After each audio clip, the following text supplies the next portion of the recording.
Have you been in Oslo's main airport? I mean Gardermoen? I guess everybody who has ever traveled to Norway has been there. But did you know that there is a whole mystery and a death of a man behind building of this airport? Yes. Welcome back to my channel, my friends. Here's another story about Norwegian true crime.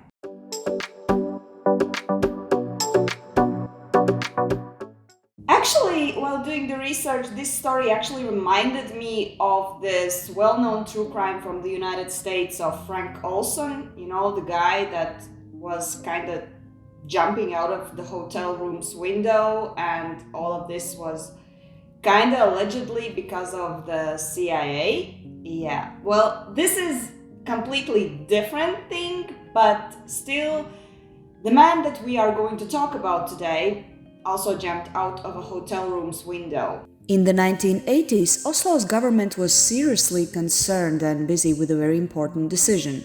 They were about to build a new main airport, and it had to be decided where it will be. The idea about new main airport in Oslo started to circulate already in the 1950s, since the air traffic load increased drastically. Fornebu, the main airport of Oslo at that time, wasn't coping and did not match the requirements that a modern airport should have.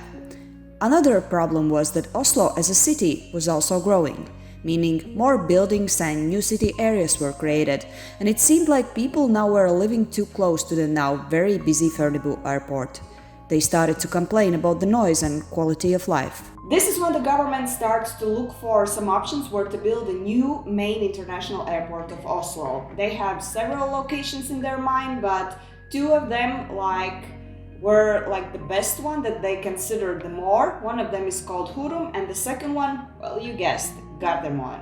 This topic escalated a lot during the 1980s and 1990s. Politicians of the Norwegian government sometimes had really heated up and extensive discussions and even arguments about the location of this airport. In 1988, there was a vote to choose between both of these options, Hurum or Gardermoen.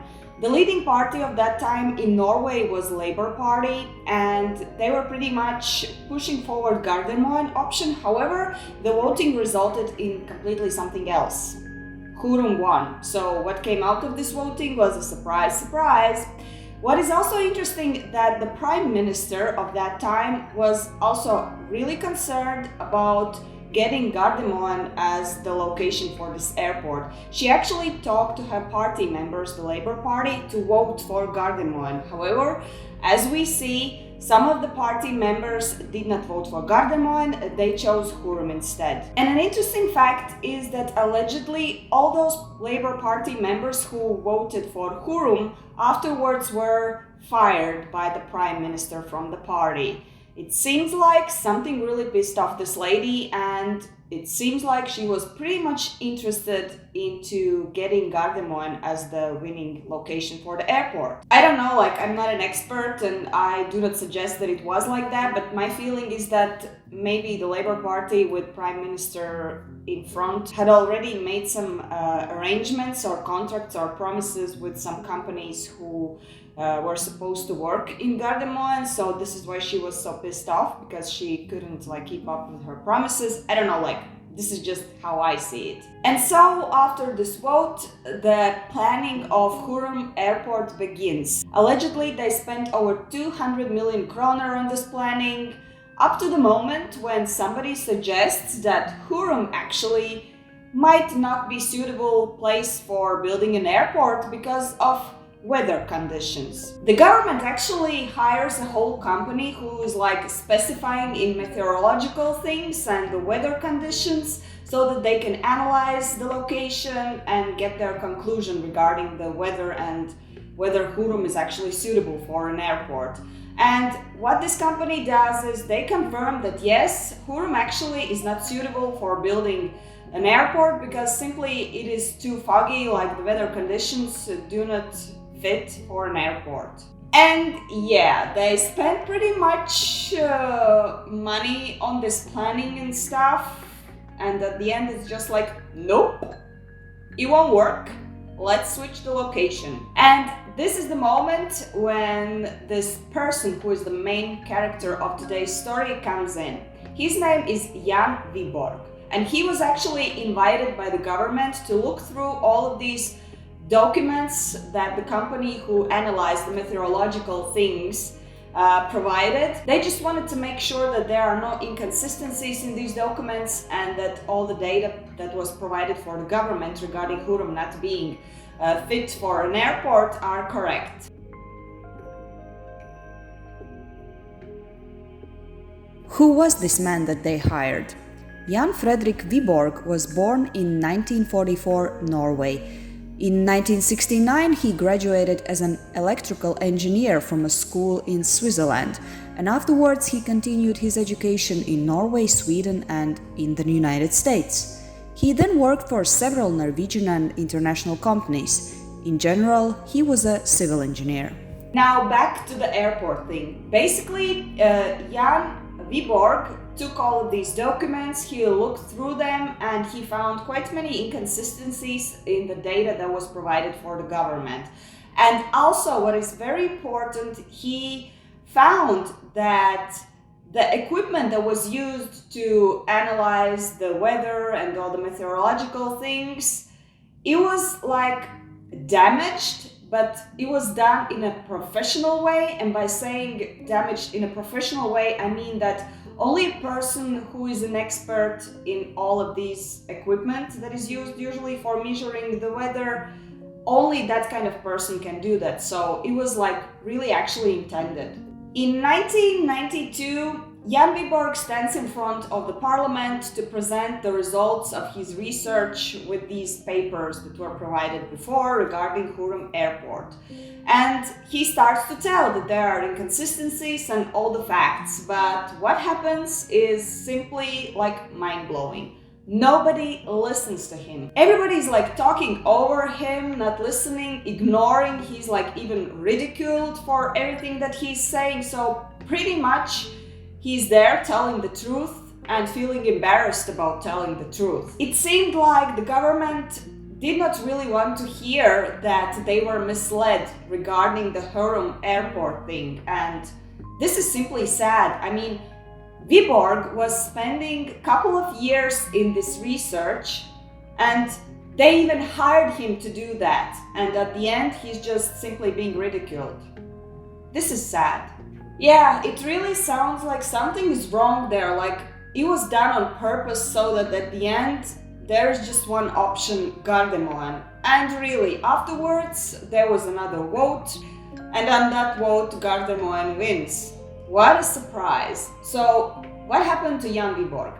He was embarrassed, he was humiliated, but he didn't give up. For the following couple of years, he actually was quite determined to prove his truth about Hurum Airport. He spent the following years unpaid to do his own personal research in order to prove that there is something wrong, and he was determined to prove that the equipment was damaged, and he wanted to find out who actually did it and what was this person's purpose to push forward Gardermoen so much.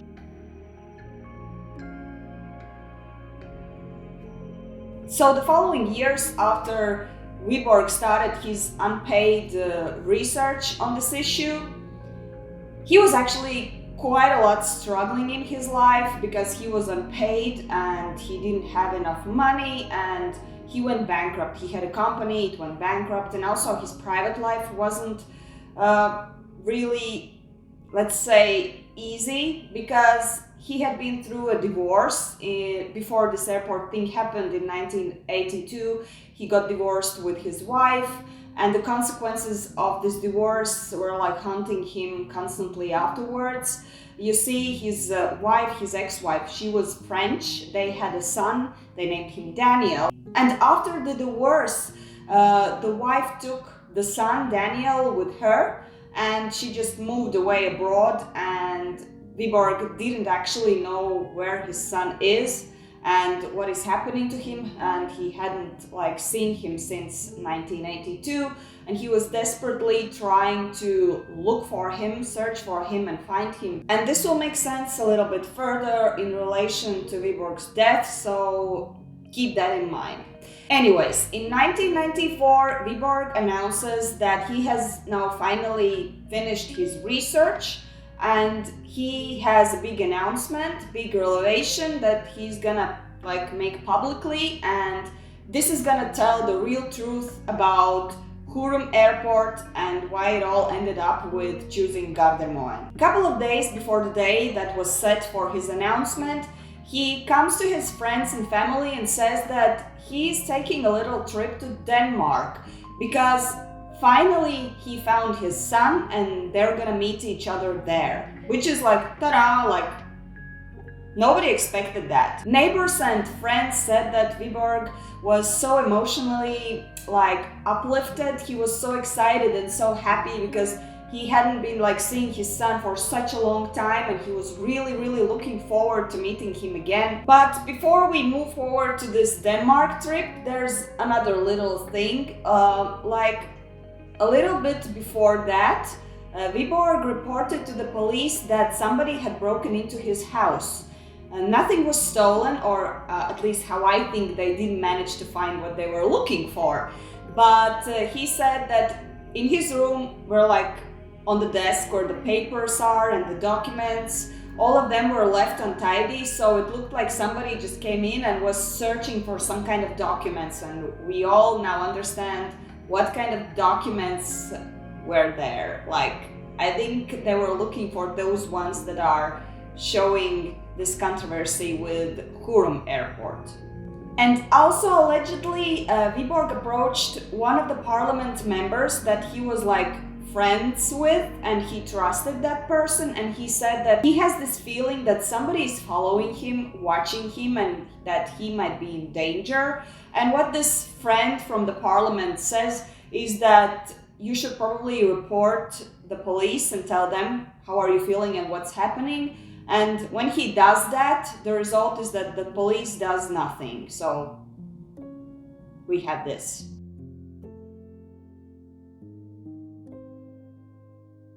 And so Vyborg flies to Denmark, Copenhagen. He books a room 307 on the 4th floor of the hotel called Cabin Inn. And I believe he must be so excited to arrive there. I mean, he hadn't seen his son for 11 years. He was a grown-up right now. He's a student, so it must be an exciting feeling for him. He checks in the hotel on June 20th, 1994, and on the next day, which is June 21st at 7 a.m., he is found dead. He's found dead on the street below the windows where his room was. He was lying there completely naked. He had some cut marks, and he was just simply there, dead, lying in a blood pool. So the police comes and they start to investigate this scene. And now the controversy with the Danish police comes. They arrive, they spend around 20 minutes around the scene. They take only 5 Polaroids of the scene, and they believe that they've seen everything, and they conclude that it's a suicide. No technical investigation was done, no DNA was taken, no samples of whatever could be found around, and they didn't even question people. They didn't even question the people living in the hotel that might have heard something. Nothing. It is suicide. That's their decision. They didn't even make an autopsy for the body, even though parents and the family were asking to do that. They were ready to pay for it because they needed some answers, but it wasn't simply done. And I guess it's so weird because I guess if a foreigner dies abroad, usually they make an autopsy, especially if a person dies in mysterious circumstances. And it is mysterious. You're gonna learn about it further in the video. And about half an hour after announcing it's a suicide, the policeman gets the fire department and they simply flush all of the place where the body was lying with the blood, so that people don't get too confused when walking there. Seems like they tried to get rid of everything. And another weird thing is that the report that the police created regarding this case, it was like not approved or confirmed for, I guess, a month or so, which is weird because if you know that it's a suicide and the case is closed, usually this approval process happens very quickly, but I don't know why it was like standing there unapproved for quite a while on the police's desk. Let's look into the evidence and circumstances in which Vyborg allegedly died. So it was believed that he committed a suicide by jumping through a closed window. According to the experts, the window was made by thermoplastic glass, which is really hard, almost not possible to break easily. So, and he actually jumped through it like that. And then the police said that actually he kind of smashed the window first, and then after an hour he decides to jump through it backwards. No logic there. And also the window was double layered, so it was really hard just to jump through it like that without some additional like push or something that can break this glass. Vyborg wasn't a really strongly built man like that could do that. He was quite petite, quite small framed, so it would be really hard for him. Just saying. The people who were living in this hotel and who were living also before that in this room said that this window was quite easy to open. It wasn't complicated. So why didn't he open the window? Why make such a mess out of it? And he was an engineer, remember?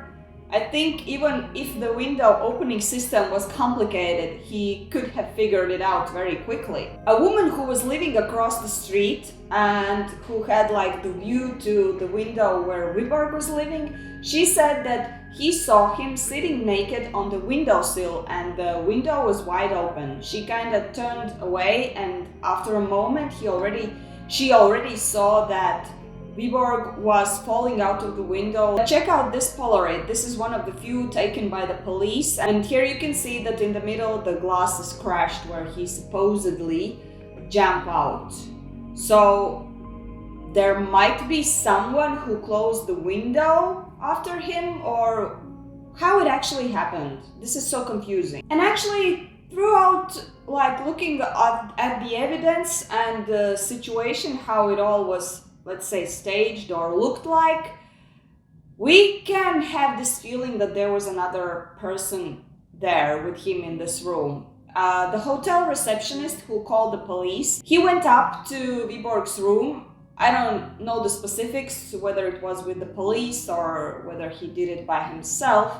He recalls that when he entered the room, the window was wide open. And also he noticed that there was a backpack in the room, a backpack that most probably contained some kind of papers or documents. But in the few Polaroids taken by the police, we can see that there is no sign of backpack in the room. So somebody might have sneaked it out.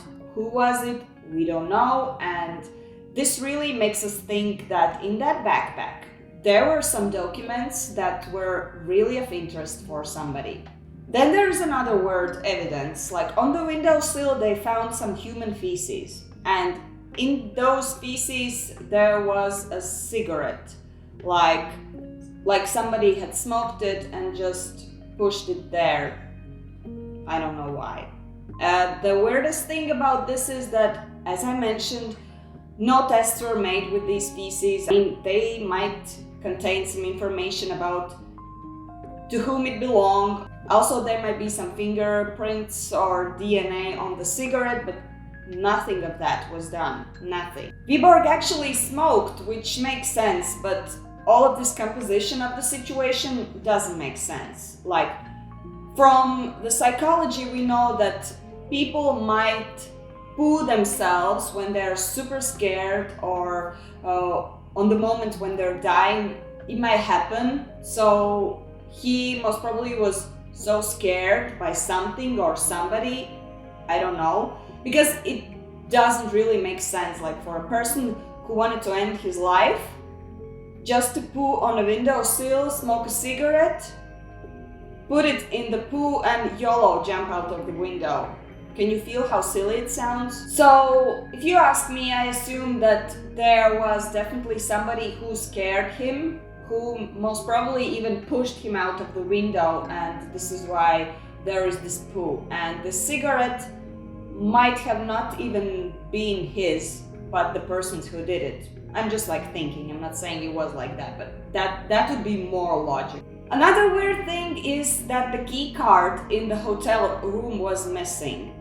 During the day, Vyborg wasn't going out at all. So basically, if we follow the logic chain of events, the key card should have been with him in the room. And when the police came up to his room, the doors were closed. So somebody had his key card, or what happened there? Inside the room there was also a bloody towel and his clothes, and those clothes were dirty and wet. So as I mentioned before, officially the receptionist and the system showed that he hadn't been outside on that day, but even like if we assume he somehow sneaked out on that day, there wasn't a rain or something that could make his clothes wet. So I am just like assuming and brainstorming here. So one of the options might be that if there was some other person who helped him to end his life, not help, but made sure he ends his life, maybe they tried to wash out some evidence from the clothes. But again, it also doesn't make really sense. Or maybe I watch too much spy movies, but I've seen that there's this torture method with the cloth and water. Maybe some kind of torture was happening there, hence the feces. Just an option, how do you think? The meeting with Sun is also quite suspicious because it came out so sudden that people are actually considering that it was a setup, and we will get to that a little bit later again. They believed that the Sun didn't actually contact him, that it wasn't him, that he was just like tricked into coming to Denmark so that he went out of the Norway and it would be easier to get rid of him outside Norway. That's like one of the things that people are speculating. I mean, in terms of the planning, it sounds quite legit. I mean, he was looking for his son for so many years and now he finally appears, so nobody would question why he's going away. Kind of makes sense. But the only thing that they didn't bear in mind was that Vyborg was so excited and happy. I mean, he kind of felt the second breath of his life when he went to Denmark. So why would a person who is so excited and happy that his life now has gained this meaning, he found his son, why would he end up his life like that? And most importantly, remember, in 2 days he was supposed to make that big announcement regarding his research.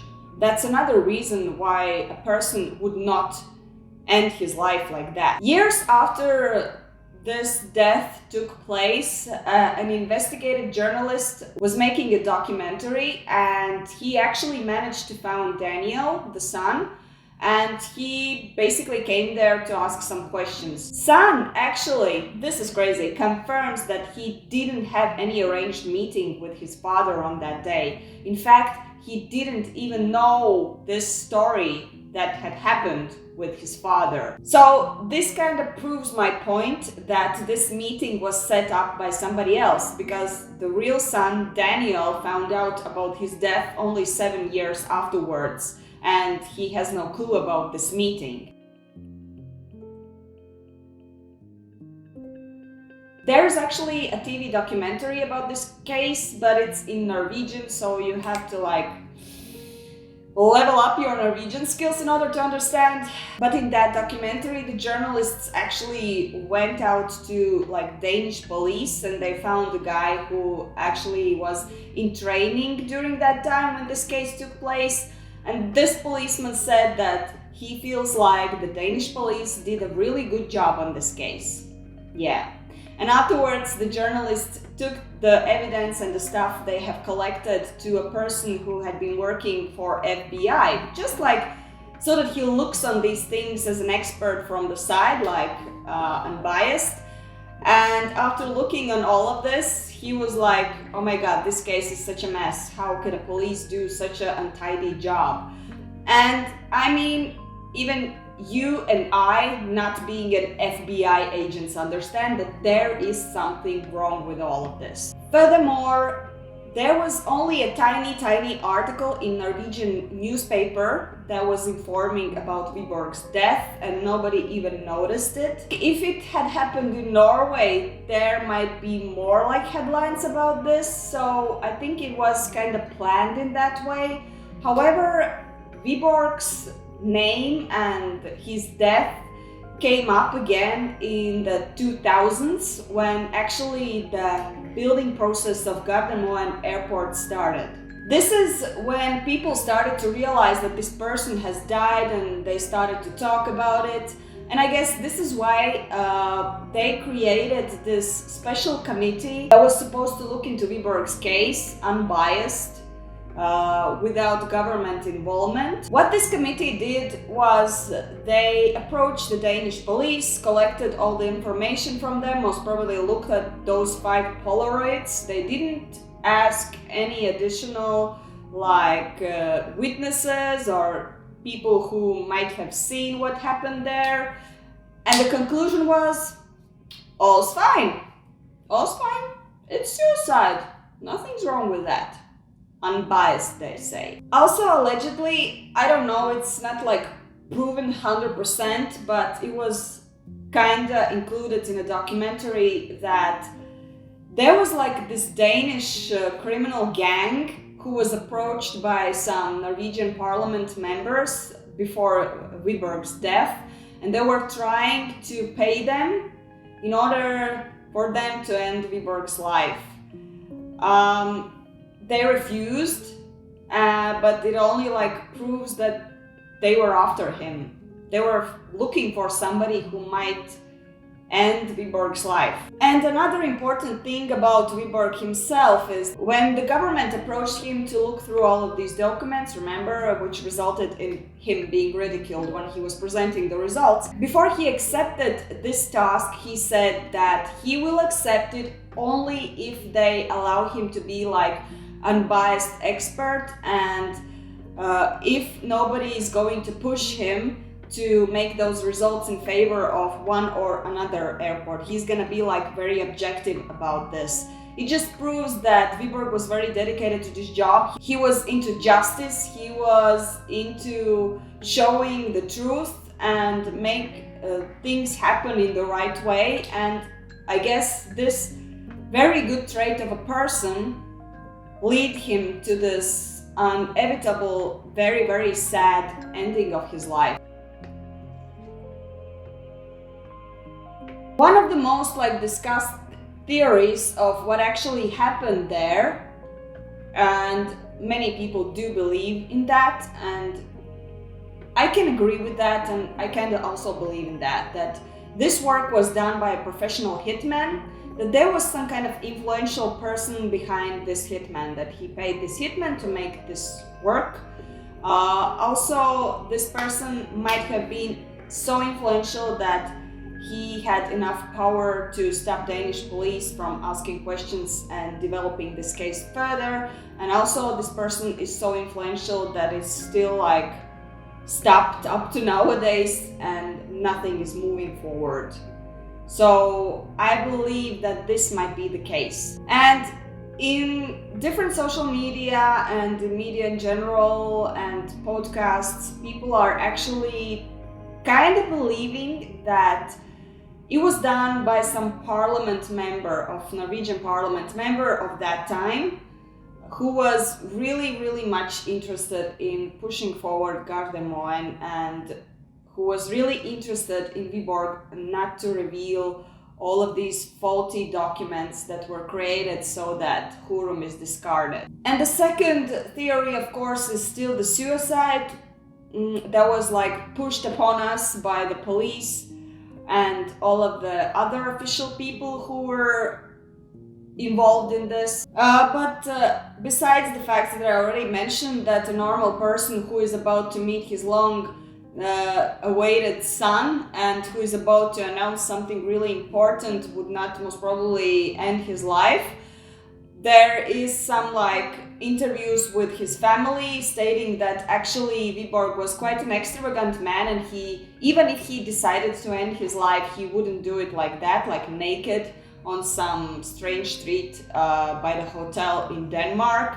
And also family members said that yes, he had some like issues with depression because of the situation that he was in, but he was seeing a therapist and it seemed like he was already feeling a lot better. So there were no signs that he is about to end his life, especially like this. And just a side note, even if we assume it was suicide, it does not cancel the fact that the police did a really bad job with this crime scene. Really bad job. Because, I mean, even some DNA evidence could give us a lot more answers. So this is it. This is the case of Jan Wiborg and Gardermoen Airport.